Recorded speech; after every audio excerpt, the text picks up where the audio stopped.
One day there was a boy who took his sheep to pasture. Had an idea to play a trick on everyone in town. He left his sheep behind, running down the street, shouting, wolf, help my sheep, the wolf will eat. So the farmer came and the townsfolk came to help the boy, but there was no wolf, the sheep were safe. The boy cried wolf, the boy cried wolf, the boy cried wolf, but he lied.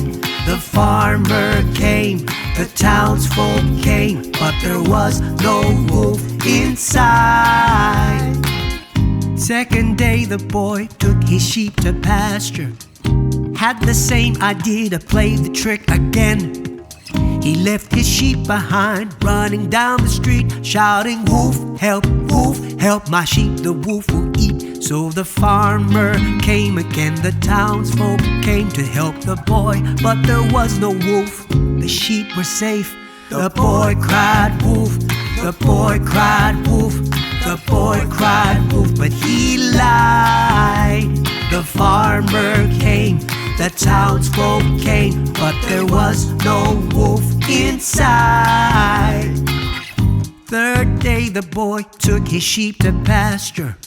A real wolf came to hunt his sheep down.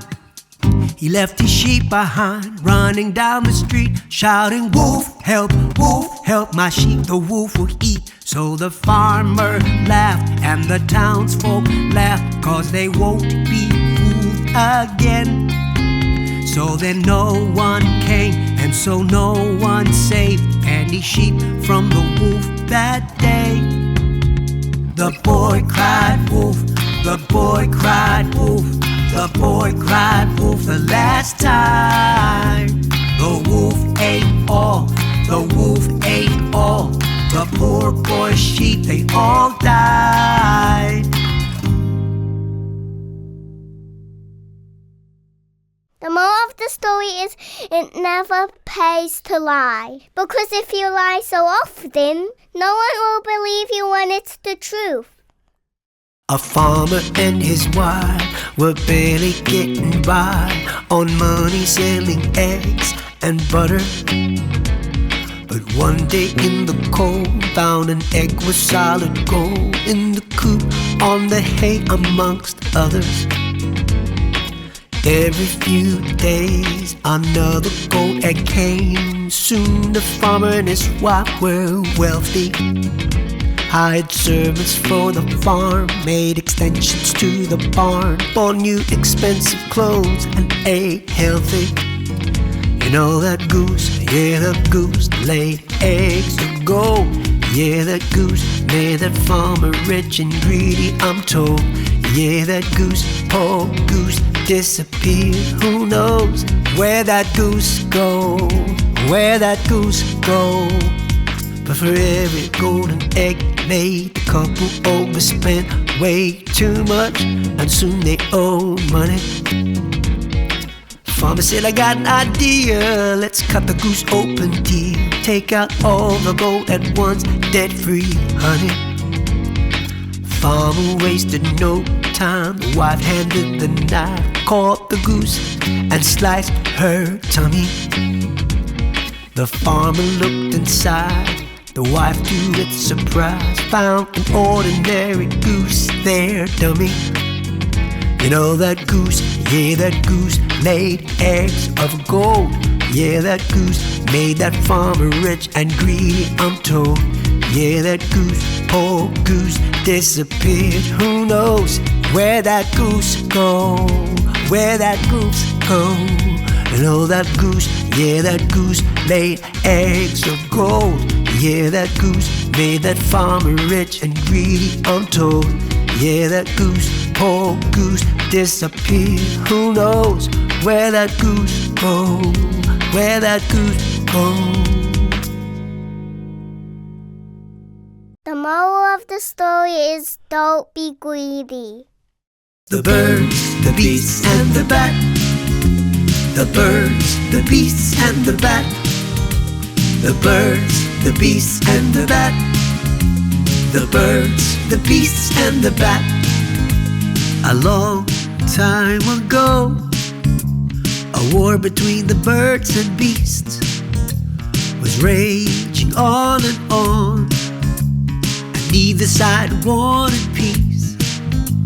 The time the birds were looking to prevail, that's when the bat joined in, but the bird team eventually failed. The beasts fought back and won victory, and in amongst the ranks was deceitful bat cheeky. The birds, the beasts and the bat. The birds, the beasts and the bat. The birds, the beasts and the bat. The birds, the beasts and the bat. After the war, a treaty agreement was signed. Bat was excluded from the terms of the truce, not recognized by either side.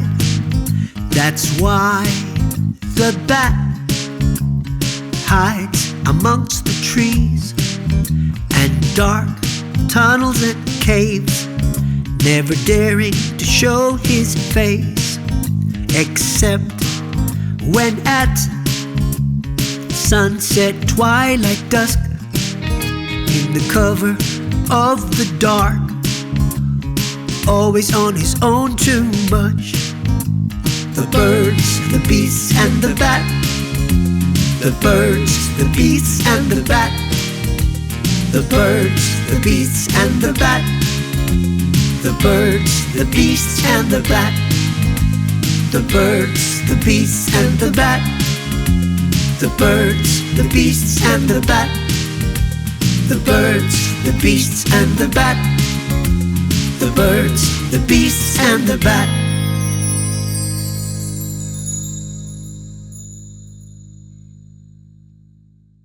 The moral of the story is, if you become deceitful, no one will want to be your friend.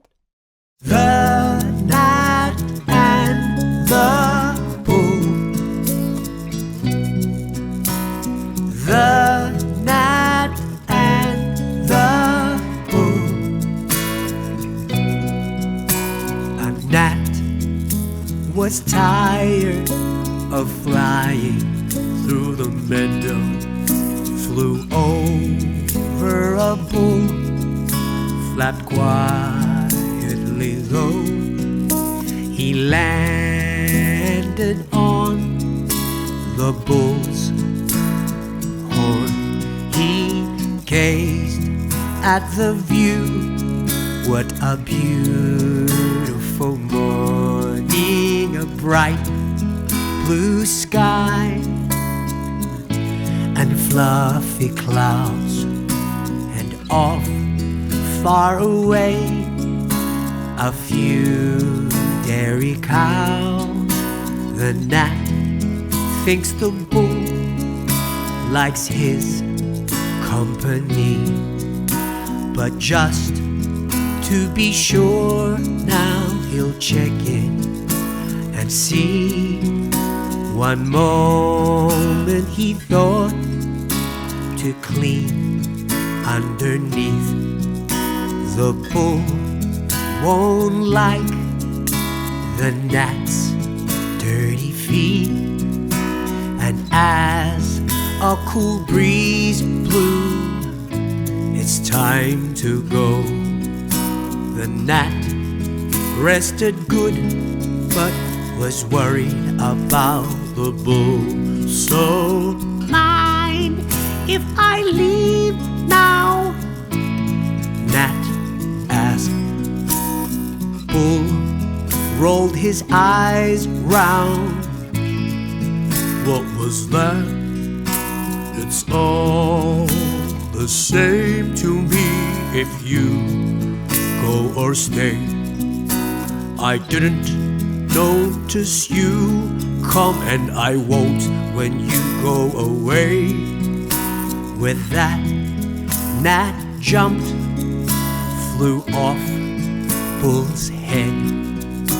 He shrugged with a look from what bull said, the gnat and the bull,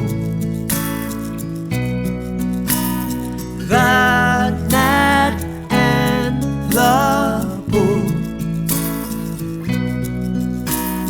the gnat and the bull,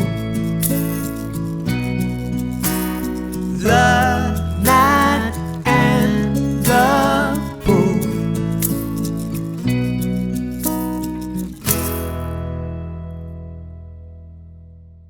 The moral of the story is that you shouldn't place self-importance before courtesy. The smaller the mind, the greater the pride.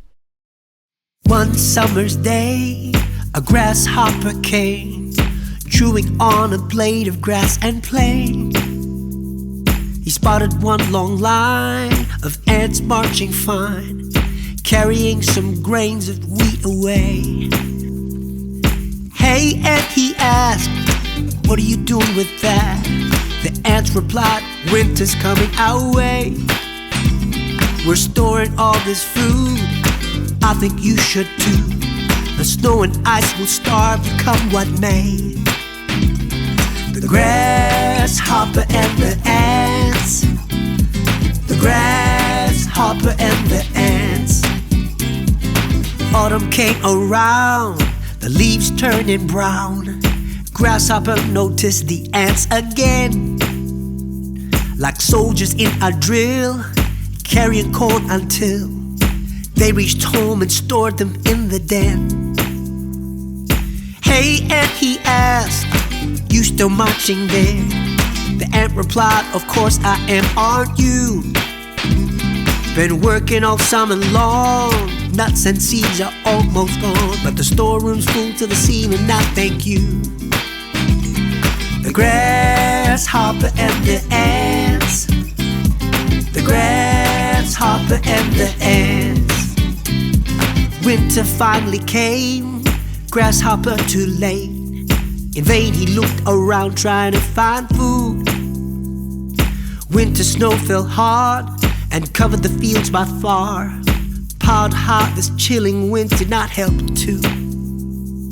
Grasshopper grew weak, he could hardly speak. Too skinny and frozen to the knees. He stumbled on the hole where the ants called their home, and begged the ants and queen for help, please. The grasshopper and the ants, the grasshopper and the ants. The grasshopper survived, thanks to the ants so kind. The ants had saved the frozen, starving fool. They nursed him back to health, grew his strength back well. Grasshopper so grateful for the food. Next summer came by, he was glad to be alive. He learned his lesson good from his new mates. Lazy he was no more, he found some food to store. Next winter you know he'll be okay. The grasshopper and the ants, the grasshopper and the ants, the grasshopper and the ants, the grasshopper and the ants, the grasshopper and the ants, the grasshopper and the ants. The moral of the story is always be prepared. The tortoise challenged the hare to a race. All the animals came to cheer them on that day. The lion had selected a good fair course. The night before, the eagle and fox agreed to judge. The hare and the tortoise crouched at the starting line. Ready, set, go time. Monkey waved the leaf and both set off.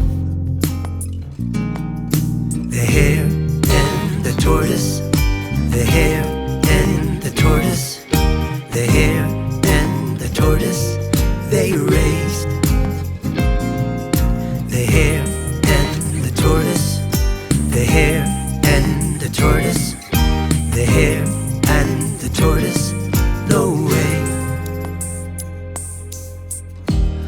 tortoise moved as fast as he could, which wasn't very fast. The hare reached halfway, then looked right back, with the tortoise nowhere to be seen. The hare left the course in search of carrots and lettuce greens. The hare found some rocket and spinach for his victory lunch, even took the trouble to find nuts and wild berry bunch. When he finished the last of his food, he went back to the track, ran a little more, but then he took a nap. The hare and the tortoise, the hare and the tortoise, the hare and the tortoise, they raced. The hare and the tortoise, the hare and the tortoise, the hare and the tortoise, no way. The tortoise kept moving, the hare still snoozing, dreaming up his winning speech. The tortoise passed the hare unknowingly. Soon the tortoise began to hear growling, whistling, howling, home stretched to the finish line. The hare too heard the animal's cheers. Suddenly he woke up and realized the race wasn't yet over. He hopped up and bolted for the finish line, just in time to watch the tortoise take the win. Hare couldn't believe it, tortoise beat him fair and square. See it, slow and steady wins the race. The hare and the tortoise, the hare and the tortoise, the hare and the tortoise, they raced. The hare and the tortoise, the hare and the tortoise, the hare and the tortoise, no way.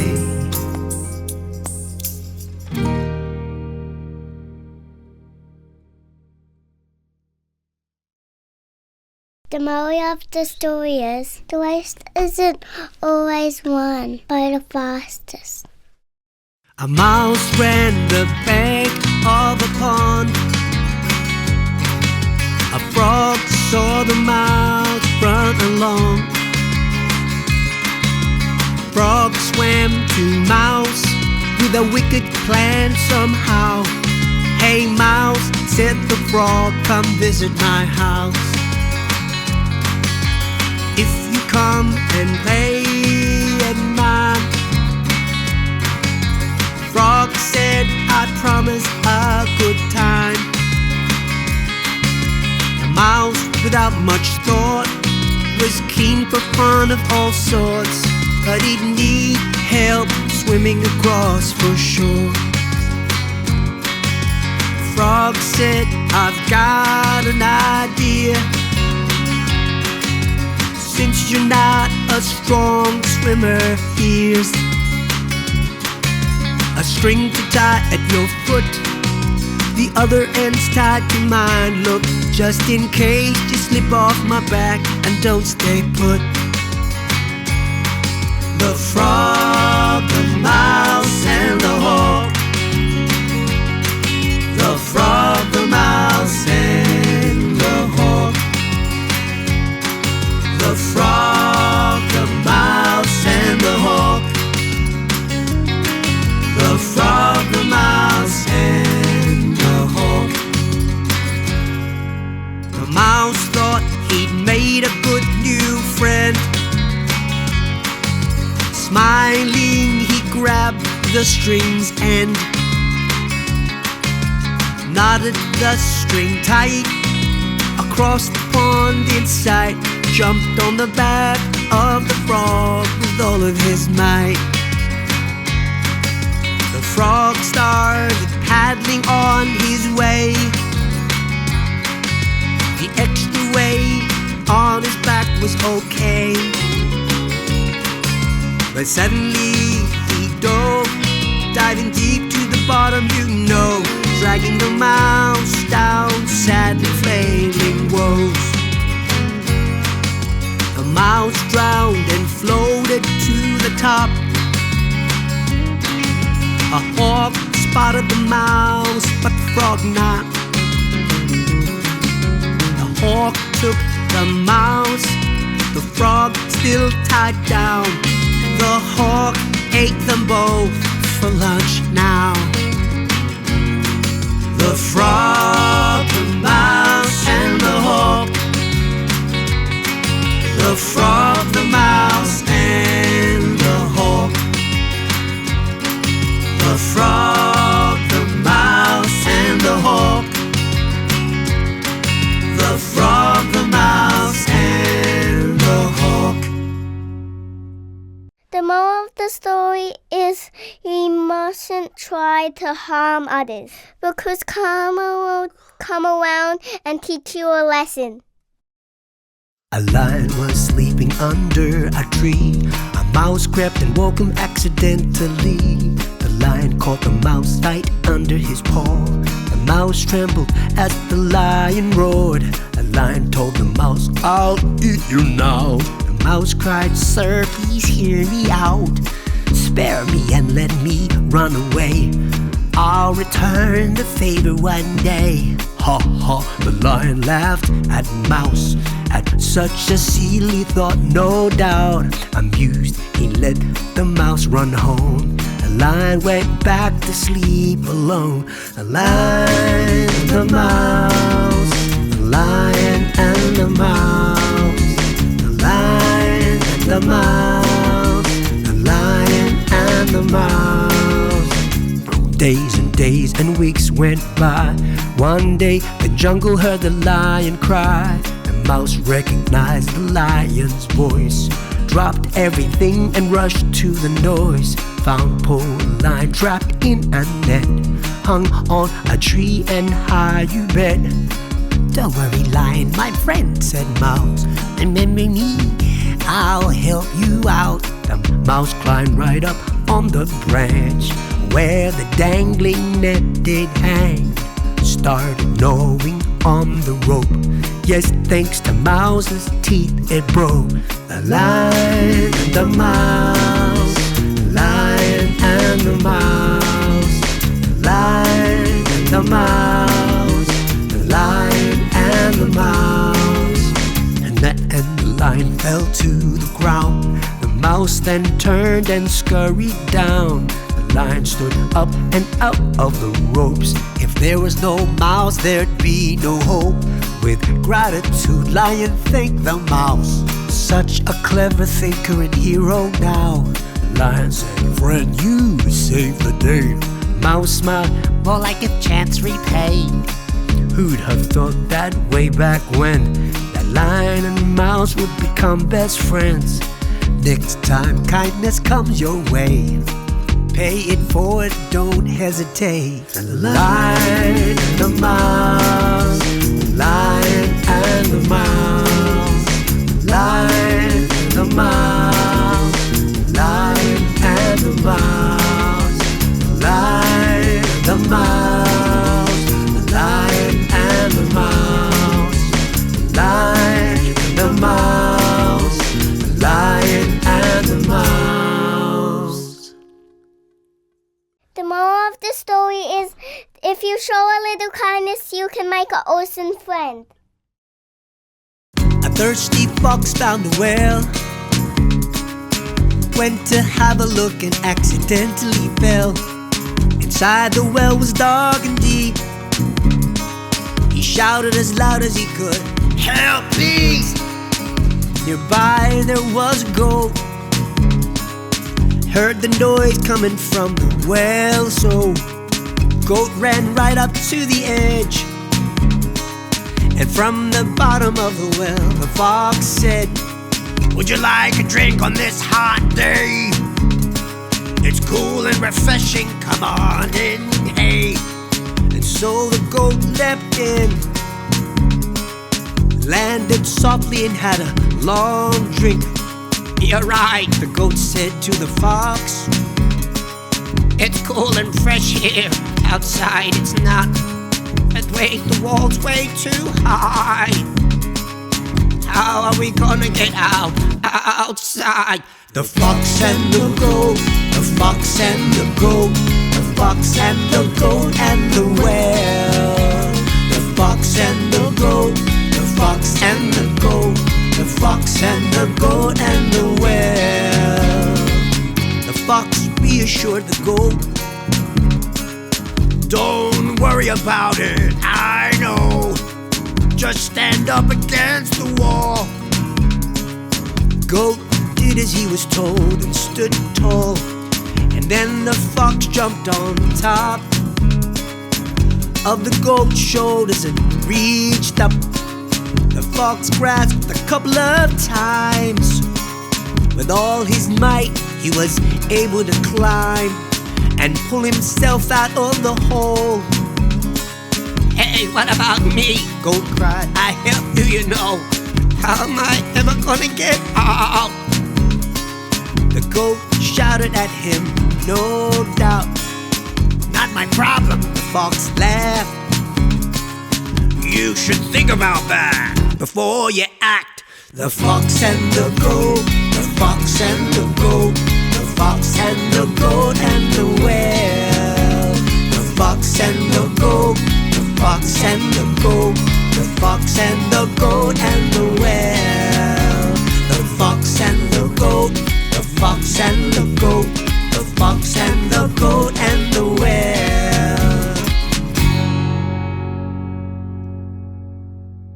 The moral of the story is look before you leap. Always think what if. A fox saw a crow on a branch of a tree, and the crow had a bright piece of cheese in her beak. Now the fox was clever and hungry, came up with a plan for his grumbling tummy, pretending he's never seen a crow before. The fox cried, "My, oh, so beautiful. Look how your elegant black feathers shine in the sun. How magnificent." The crow fell for the fox's flattery. The prettiest bird in the world to see. The crow having took her bait. The fox then didn't wait. "Hey crow," said the fox, "can you sing to me?" "Hey crow," bet the fox, "you sing beautifully. Go on crow, let me hear your pretty voice. Let's see you sing, just sing. Come on crow." The crow, not wanting to let the fox down, she opened her beak with an ear-piercing sound. The cheese fell right into Fox's mouth, and he ate it now, didn't stick around. The crow just couldn't believe her eyes. Why, that fox took her by surprise. She's now lost that cheese, and that fox now nowhere to be seen. Crow, please learn your lesson well. Flatterers can't be trusted. Tell this to yourself next time you hear that flattering fox just fly, disappear. "Hey crow," said the fox, "can you sing to me?" "Hey crow," bet the fox, "you sing beautifully. Go on crow, let me hear your pretty voice. Let's see you sing, just sing." "Hey crow," said the fox, "can you sing to me?"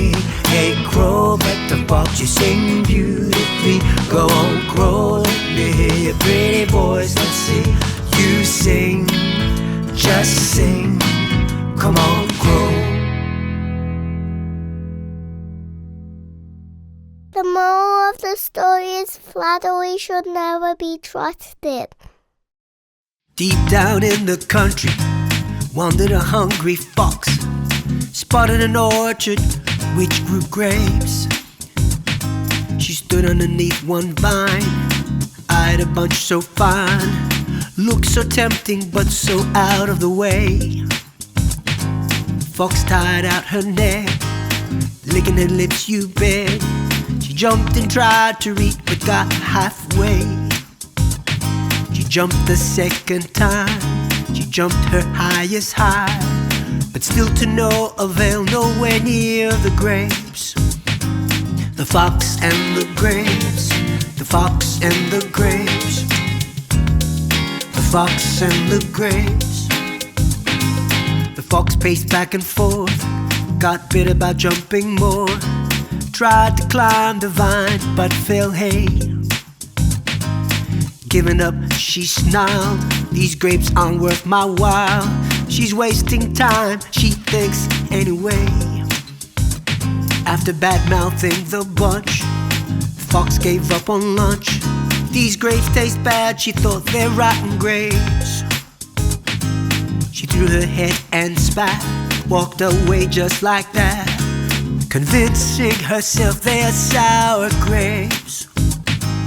The fox and the grapes, the fox and the grapes, the fox and the grapes, the fox and the grapes, the fox and the grapes, the fox and the grapes, the fox and the grapes, the fox and the grapes, the fox and the grapes.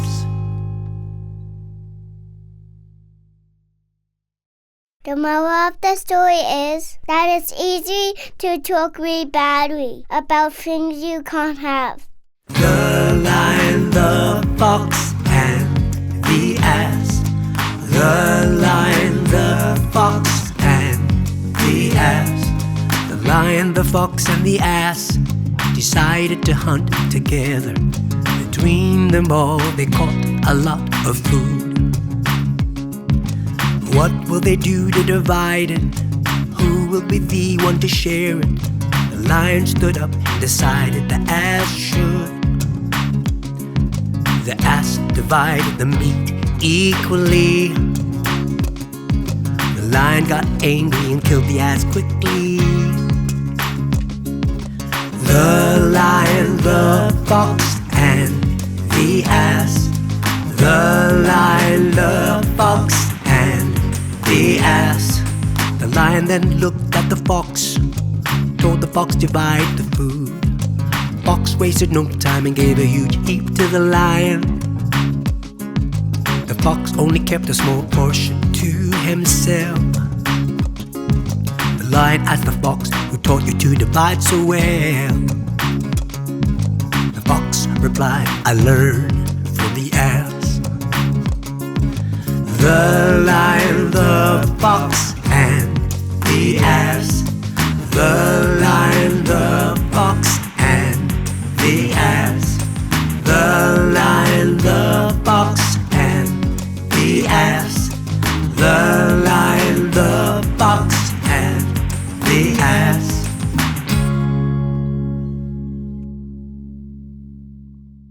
The moral of the story is it's good to learn from the misfortunes of others.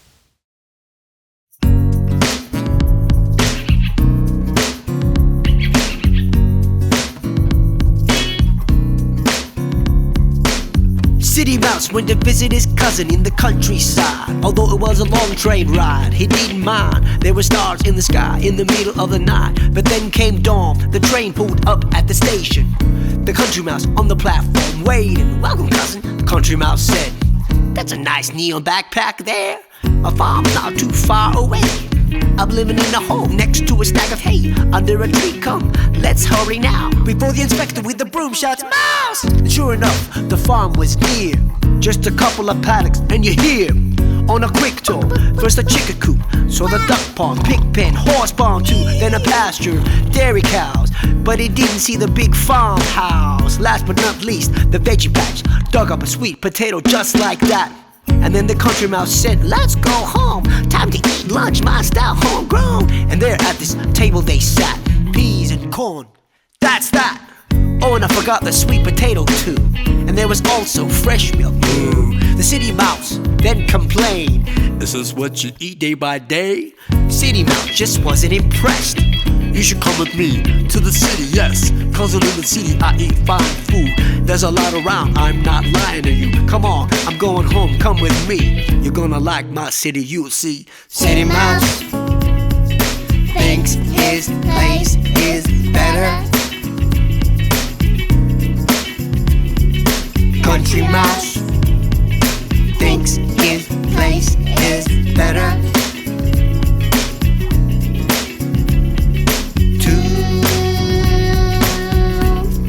City mouse, country mouse. All excited, the country mice popped up. And in no time, both mice rocked up. They're back at the station on the next train, bound for the city where the city mouse heads came.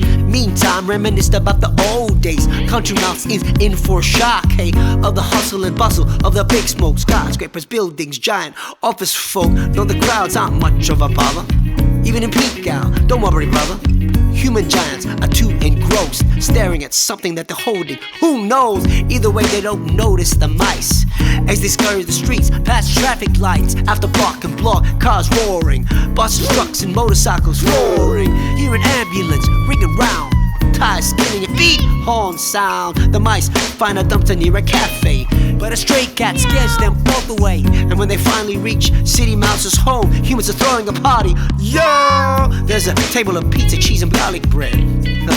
Wow, what a spread. Further down, the spaghetti, chips, and cake. The mice couldn't wait. Up the table they climbed up to the top, all clear. Hey, what's up? I wonder where those humans all went, you know. Cause it's not like them. Must be somebody's birthday, and they're probably coming back soon. So hurry, hey! City mouse told the country mouse eat. But then they heard footsteps and the door creak. Growl came a dog running at full speed. Mice skipped a beat and in no time leap down to the floor. Lucky they found a hole in the wall. Dog couldn't reach them, no. That's it, country mouse's heart is beating. So fast, so scared, he's leaving. He didn't even say goodbye. City mouse watched him leave, wondering why. City mouse thinks his place is better. Country mouse thinks his place is better.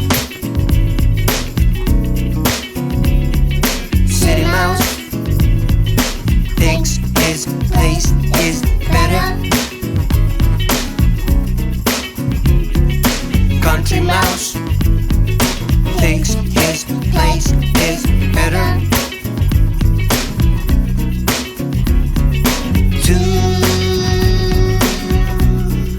City mouse, country mouse.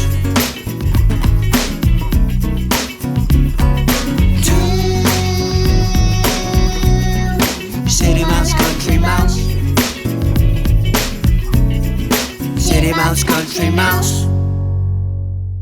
The moral of the story is there is no right or wrong. Either place can be the better place. It depends on how you look at it.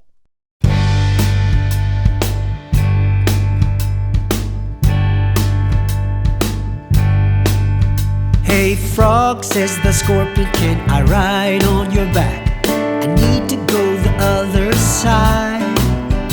No way, says the frog, you're gonna sting me to death. You're crazy and you're out of your mind. Why would I sting you when I wanna get across? Replied the scorpion, I don't wanna die. If I sting you then I know we both will drown. So I won't promise I'll be kind. Of course that makes sense, says the frog, hop on. Of course that's when the scorpion hopped on. The frog and the scorpion went across the river. The frog and the scorpion went across the river. The frog and the scorpion went across to the other side. So the frog started swimming, and sure enough, midstream the scorpion took a bite. On the back of the frog started swelling up as they both started sinking. Asked why. I can't believe you stung me, cried the frog in shock. You gave me your word, didn't you? Now we're both gonna drown in the middle of the river, and the scorpion just shrugged, I had to.